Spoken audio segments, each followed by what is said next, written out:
Bharat news.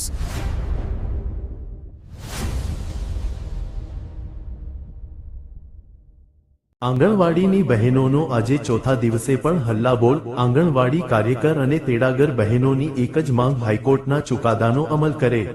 જો અમારી માંગણીઓ સ્વીકારવામાં નહીં આવે તો આવનારી ચૂંટણીનો અમે બહિષ્કાર કરશું અને સરકાર અમારી માંગણીઓ જલ્દી પૂરી કરે. અહેવાલ ભરતભાઈ મણવર, વાવ, થરાદ. ભારત ન્યૂઝ. પ્રમુખ આજે આંગણવાડી કર્મચારી સભા ગુજરાત હેઠળ અમે આજે 4 દિવસથી સતત હડતાલ પર બેસી રહ્યા છીએ. હજી સુધી સરકાર અમને કોઈ પણ જવાબ આપતો નથી. તો સરકારશ્રીને અમારી નમ્ર વિનંતી છે કે અમને કોઈ જવાબ આપે.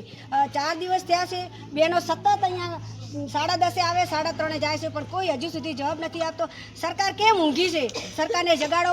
પત્રકાર ભાઈઓને મારી નમ્ર વિનંતી છે કે તમે અમે જે અમારા પ્રશ્નો છે એ તમે સરકારશ્રી સુધી પહોંચાડો એવી મારી નમ્ર વિનંતી છે પત્રકાર ભાઈઓને. અને બીજી વસ્તુ એ કે હાઈકોર્ટનો ચુકાદોનો અમલ કરે અને જે અમારો પગાર જાહેર કરે તો 1100 કરોડ 28 કરોડ માંથી અમને કેટલો પગાર આંગણવાડીનો, તેડાગરનો કે કેટલો પગાર કાર્યકરનો એ હજી જાહેર નથી કર્યું. એ અમને જાહેર કરે. એ લોકો અમને જાહેર કરશે તો અમને થોડુંક શાંતિ મળે. અને અમને જ્યાં સુધી અમારો હાઈકોર્ટનો ચુકાદો અમલ નહીં કરે ત્યાં સુધી અમે હડતાલ ચાલુ રાખશું એવી અમારી અસ્તુત. આવનારી ચૂંટણી માટે શું કહેશો?